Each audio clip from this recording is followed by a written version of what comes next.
प्लेटो का न्याय का सिद्धांत क्या था? आखिरकार उसमें क्या बात कही गई थी, उसकी क्या-क्या विशेषताएँ थी और साथ ही साथ उसकी क्या-क्या आलोचनाएँ हुईं? इन सभी चीज़ों के बारे में जानेंगे इस वीडियो में। तो आइए दोस्तों वीडियो को स्टार्ट करते हैं। दोस्तों ये टॉपिक बहुत ज़्यादा इम्पॉर्टेंट है। एग्ज़ाम के अंदर कई बार ये सवाल पूछा जाता है कि प्लेटो के न्याय के सिद्धांत की विवेचना कीजिए, या फिर इस तरीके से पूछा जाता है कि प्लेटो के न्याय के सिद्धांत का आलोचनात्मक मूल्यांकन कीजिए। सो दोस्तों ये टॉपिक इस तरीके से बहुत ज़्यादा इंपॉर्टेंट है। सो दोस्तों आप इस वीडियो को एंड तक देखें ताकि इस टॉपिक का कोई भी इंपॉर्टेंट पार्ट आपसे मिस ना हो। आइए दोस्तों सबसे पहले बात करते हैं प्लेटो के न्याय के सिद्धांत के बारे में। दोस्तों प्लेटो का न्याय का सिद्धांत उसके राजनीतिक चिंतन का अत्यंत महत्वपूर्ण अंग है।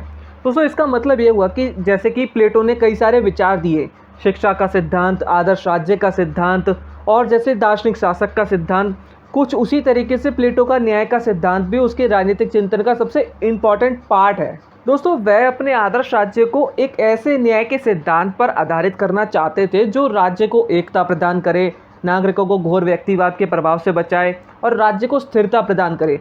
दोस्तों इसका मतलब ये हुआ कि जिस आदर्श राज्य की प्लेटो बात करते हैं उसका आधार न्याय था, और दोस्तों वह अपने आदर्श राज्य को एक ऐसे न्याय के सिद्धांत पर आधारित करना चाहते थे जो राज्य को एकता प्रदान करे, नागरिकों को घोर व्यक्तिवाद से बचाए और राज्य को स्थिरता प्रदान करे। दोस्तों इसका मतलब ये हुआ कि प्लेटो जिस आदर्श राज्य की बात करते हैं उसके लिए वो न्याय को सबसे पहले आधार बनाते हैं। वे चाहते हैं कि न्याय राज्य को एक स्थिरता यानी स्टेबिलिटी दे और राज्य को एकता प्रदान करे, लोगों को घोर व्यक्तिवाद जैसी चीज़ों से बचाए। आइए दोस्तों अब बात करते हैं विभिन्न विचारकों ने प्लेटो के न्याय के सिद्धांत पर क्या क्या विचार दिए, जिसमें बॉरकर का कहना था कि न्याय प्लेटो के विचार का मूल आधार रहा है। इनका मतलब यह है कि जो प्लेटो के विचार थे उसका सबसे मूल आधार न्याय को माना है इन्होंने। और इबनस्टीन का कहना है कि प्लेटो का न्याय संबंधी विवेचन में उसके राजनीतिक दर्शन के समस्त तत्व शामिल हैं। इनका कहना यह है कि उनके जो भी राजनीतिक विचार थे वो सभी चीज़ें इस न्याय के सिद्धांत में उन्हें दिखती हैं और वो सभी चीज़ें इसमें शामिल हैं। दोस्तों प्लेटो की रिपब्लिक यानी उनकी जो पुस्तक है रिपब्लिक, उसकी शुरुआत भी और अंत भी न्याय के सिद्धांत से ही होती है। वो उस पुस्तक के अंदर न्याय की स्थापना करने के लिए सबसे पहले राज्य की व्यवस्था की बात करते हैं, साम्यवाद के सिद्धांत का प्रतिपादन करते हैं, एक नई शिक्षा व्यवस्था की बात करते हैं और ज्ञानी दार्शनिकों के शासन की बात करते हैं। दोस्तों इसका मतलब यही है कि प्लेटो ने रिपब्लिक के अंदर इन सभी चीज़ों के बारे में बात की है। वो न्याय को स्थापित करना चाहते थे जिसके लिए वो आदर्श राज्य की बात करते हैं, साम्यवाद के सिद्धांत का प्रतिपादन करते हैं, एक नई शिक्षा व्यवस्था की बात करते हैं और ज्ञानी दार्शनिकों के शासन की बात करते हैं। दोस्तों अब आगे हम बात करेंगे प्लेटो की न्याय की अवधारणा से क्या अभिप्राय है। दोस्तों प्लेटो के न्याय को समझने से पहले हमें न्याय शब्द के अर्थ और अभी के वक्त में उसका क्या अर्थ है, मतलब है, उन सब चीज़ों को समझना ज़रूरी है। अगर हमें प्लेटो के लिए न्याय शब्द का अर्थ समझना है तो जो शब्द नैतिकता है हम उससे समझ सकते हैं कि प्लेटो के लिए न्याय क्या था। लेकिन दोस्तों आज के समय में न्याय का अर्थ बदल गया है। जैसे कि आजकल क्या होता है, हम कोर्ट में मुजरिमों को ले जाते हैं, जो जज होते हैं वो उनको सज़ा सुनाते हैं उनके जुर्म के अनुसार।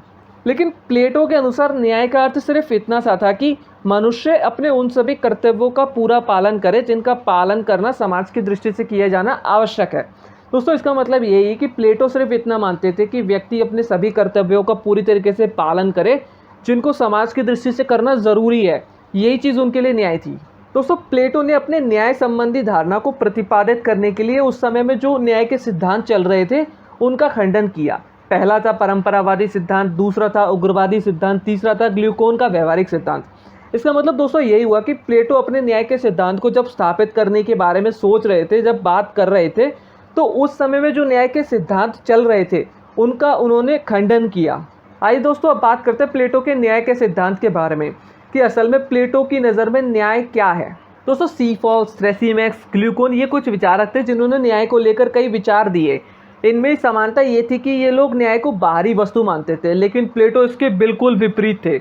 उनका मानना था कि न्याय आत्मा के अंदर की वस्तु है। और दोस्तों प्लेटो के अनुसार न्याय के दो रूप होते हैं, पहला व्यक्तिगत और दूसरा सामाजिक। वो मानते थे कि मानवीय आत्मा यानी मनुष्य के अंदर तीन तत्व होते हैं, इंद्रिय तृष्णा, शौर्य तथा बुद्धि। ये तीनों गुण जब एक व्यक्ति के दिमाग में होते हैं तभी तक व्यक्ति न्याय का पालन कर सकता है। और दोस्तों प्लेटो का यहाँ तक मानना था कि ये जो तीनों तत्व हैं, ये जो तीनों गुण हैं, इनके अंदर एक बैलेंस, संतुलन बना रहेगा, समन्वय बना रहेगा, तभी न्याय अच्छे से स्थापित हो सकता है और न्याय बना रहेगा। दोस्तों प्लेटो की मान्यता थी कि व्यक्ति की भांति ही राज्य में तीनों गुण तृष्णा, साहस, बुद्धि विद्यमान रहते हैं और इन तीनों गुणों के प्रतिनिधि के रूप में राज्य के उत्पन्न करने में तीन तत्व सहायक होते हैं: आर्थिक, सैनिक और दार्शनिक। दोस्तों इसका मतलब ये हुआ कि प्लेटो का मानना था कि व्यक्ति की तरह ही एक राज्य के अंदर ये तीनों गुण होते हैं और इन तीनों गुणों के तीन तत्व होते हैं जो कि एक राज्य को उत्पन्न करने में सबसे ज़्यादा इंपॉर्टेंट फैक्टर्स होते हैं, जैसे कि आर्थिक, सैनिक और दार्शनिक। दोस्तों इन तीनों तत्वों के बारे में जानना बहुत ज़रूरी है, आर्थिक, सैनिक और दार्शनिक के बारे में।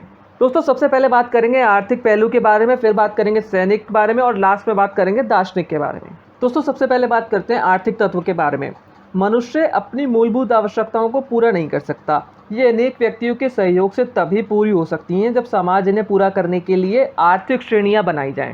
दोस्तों इसका मतलब यही हुआ कि हमारी जो आवश्यकताएं होती हैं, मूलभूत आवश्यकताएं होती हैं जीवन जीने के लिए, उनको पूरा करने के लिए हम एक दूसरे के ऊपर निर्भर रहते हैं और उनको पूरा करने के लिए ये ज़रूरी है कि समाज के आर्थिक पहलू पर ध्यान दिया जाए और श्रेणियां बनाई जाएं, जैसे कि किसान और कारीगर, ताकि हमारी ये मूलभूत आवश्यकताएं पूरी हो सकें, जिसमें ये आर्थिक पहलू इम्पॉर्टेंट है। दोस्तों अब दूसरे पहलू की बात करते हैं। दूसरा पहलू है सैनिक तत्व। मनुष्य केवल भौतिक आवश्यकताओं से संतुष्ट नहीं होता, उसकी सांस्कृतिक आकांक्षाएं भी होती हैं। इन्हें पूरा करने के लिए जनसंख्या प्रदेश होने चाहिए। अब ये प्रदेश युद्ध द्वारा प्राप्त हो सकते हैं। राज्य का कार्य अपना अधिकार बनाए रखना, राज्य की रक्षा के लिए रक्षकों की आवश्यकता होती है और विशेषीकरण के नियम के अनुसार योद्धाओं का एक विशेष वर्ग होना चाहिए। इनसे राज्य अपनी रक्षा व विस्तार कार्य कराता है। राज्य की सत्ता इन पर निर्भर है। दोस्तों इसका मतलब ये हुआ कि हमारी मूलभूत आवश्यकताओं से ही हम संतुष्ट नहीं होते हैं। इसके अलावा हमारी कई सारी इच्छाएं होती हैं, आकांक्षाएं होती हैं, जिसके लिए प्रदेश चाहिए होते हैं और प्रदेश को हासिल करने के लिए युद्ध लड़ने पड़ते हैं और युद्ध लड़ने के लिए सैनिक वर्ग की ज़रूरत होती है, जिसमें ये सैनिक तत्व आता है। ये लोग सिर्फ युद्ध नहीं लड़ते बल्कि ये अपने राज्य की रक्षा भी करते हैं। दोस्तों आगे बात करते हैं दार्शनिक शासक के पहलू के बारे में, तत्व के बारे में। दोस्तों इसका संबंध विवेक से है। शासक का विवेक विशेष रूप से इस बात में निहित है कि शासितों से प्रेम करे, उनका कल्याण करे और एकता बनाए रखे। विवेक एक महत्वपूर्ण तत्व है और विवेक संपन्न दार्शनिक को ही राजा होना चाहिए। दोस्तों इसका मतलब ये है कि इसके अंदर सबसे पहले विवेक की बात कही गई है। ये जो दार्शनिक तत्व है इसके अंदर विवेक की बात कही गई है, जिसमें ये बात बताई गई है कि जिस व्यक्ति के पास विवेक है उसे ही शासन करना चाहिए और उस व्यक्ति को कौन से कार्य करने चाहिए, उसे जनता के कल्याण के लिए कार्य करनी चाहिए। दोस्तों प्लेटो ये मानते हैं कि इन तीनों तत्वों को पूरा करने के लिए राज्य में तीन वर्ग होते हैं। तृष्णा को पूरा करने के लिए उत्पादक वर्ग, साहस यानी ये जो शौर्य होता है इसके लिए सैनिक वर्ग और बुद्धि यानी जो विवेक है इसको पूरा करने के लिए दार्शनिक वर्ग होता है। दोस्तों प्लेटो के अनुसार राज्य में जब शासक निस्वार्थ भाव से जनता के हितों की रक्षा करते हुए काम करता है, सैनिक वर्ग अपनी जान की बाजी लगाते हुए देश की सीमा की रक्षा करते हैं, उत्पादक वर्ग अपने सभी कष्टों को सहन करके अपनी उपयोग की सामग्रियां पैदा करते हैं, तभी राज्य में न्याय स्थिर रहता है। दोस्तों प्लेटो का यहाँ तक मानना था कि न्याय वस्तुतः कर्तव्य पालन से परे कोई वस्तु नहीं है।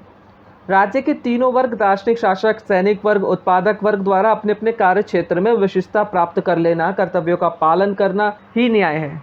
दोस्तों इसका मतलब ये हुआ कि ये जो तीनों वर्ग हैं ये लोग अपने अपने काम को, अपने कर्तव्यों को अच्छी तरीके से निभाते हैं, पूरी तरीके से निभाते हैं, वही न्याय है। दोस्तों प्लेटो की न्याय की धारणा इस विचार पर आधारित है कि एक व्यक्ति को केवल एक ऐसा कार्य करना चाहिए जो उसके स्वभाव के नितांत अनुकूल हो। दोस्तों जो प्लेटो की न्याय की जो धारणा थी, यानी न्याय को लेकर जो वो मानते थे, उसका सिर्फ इतना सा मतलब था कि एक व्यक्ति को वो कार्य करनी चाहिए जो काम वो आसानी से अच्छे से कर सके।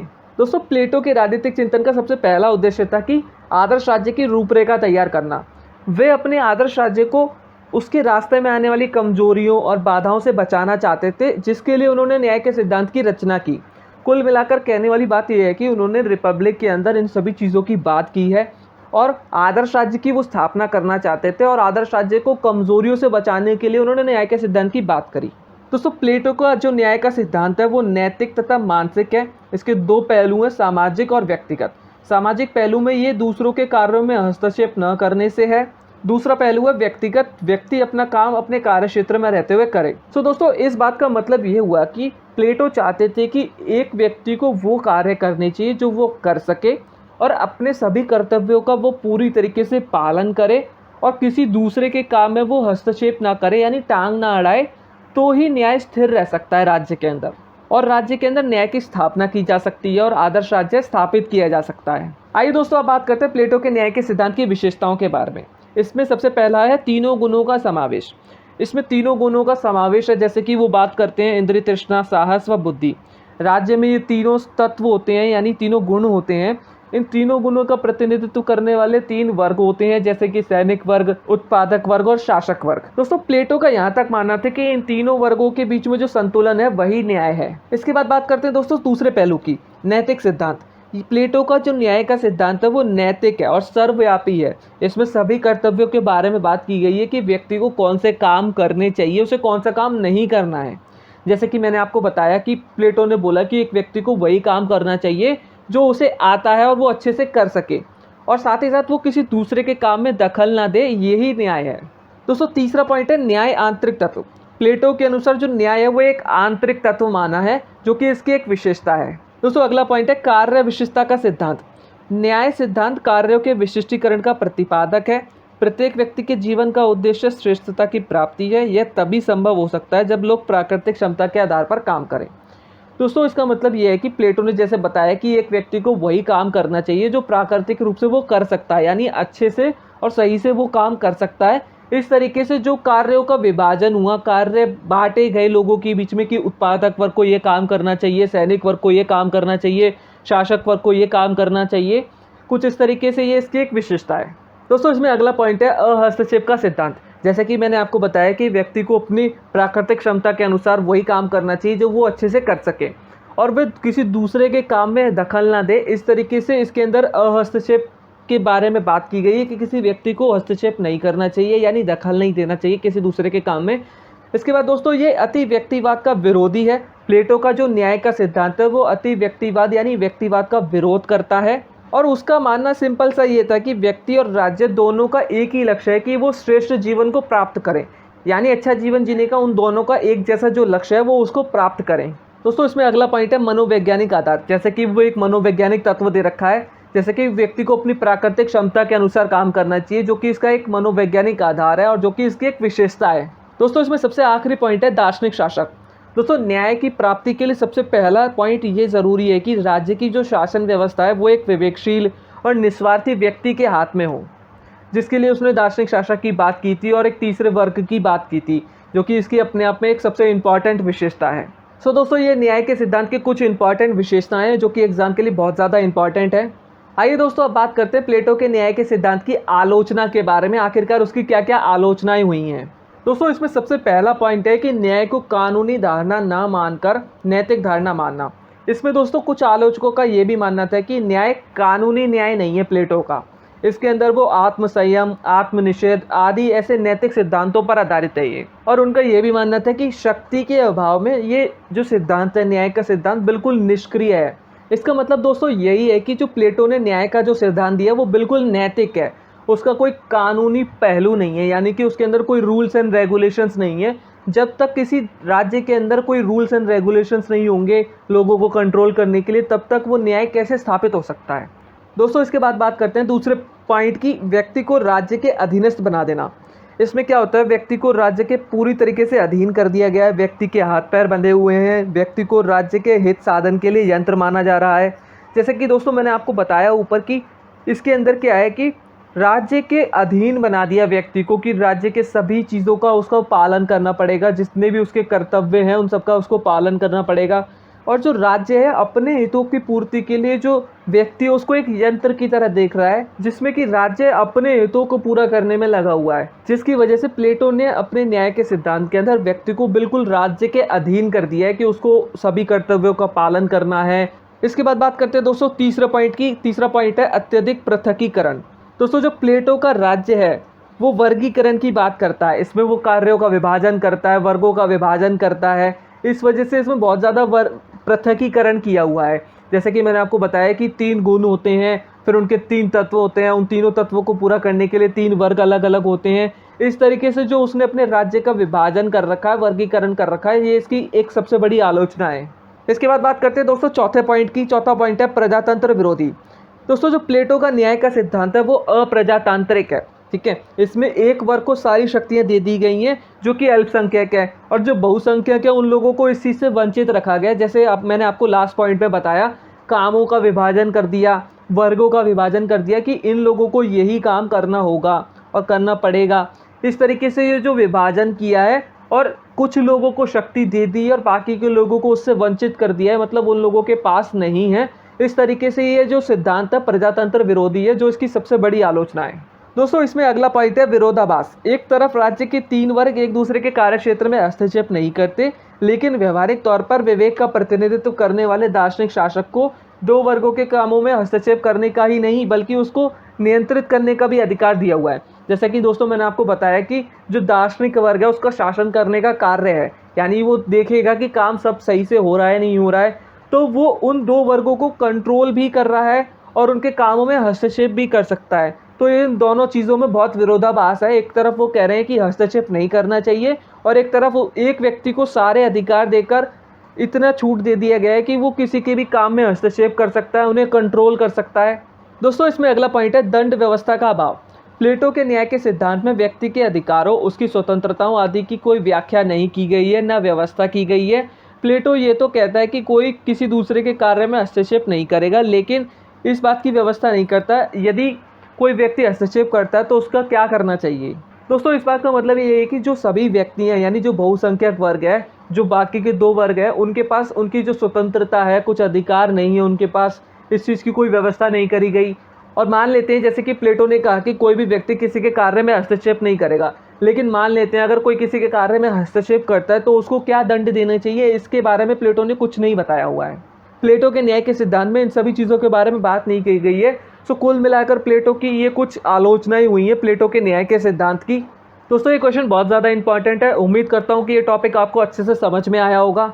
अगर आप इस चैनल पर पहली बार आए तो चैनल को सब्सक्राइब करें, बेल नोटिफिकेशन को दबाएं ताकि हमारी आने वाली वीडियोस का नोटिफिकेशन आपको मिलता रहे, और साथ ही साथ आपसे कोई भी इंपॉर्टेंट टॉपिक का वीडियो मिस ना हो। दोस्तों इस वीडियो को लाइक करें, कमेंट करें, अपने उन सभी दोस्तों के साथ शेयर करें जिनको इस वीडियो की ज़रूरत है। मिलते हैं अगली वीडियो में। Thank you so much.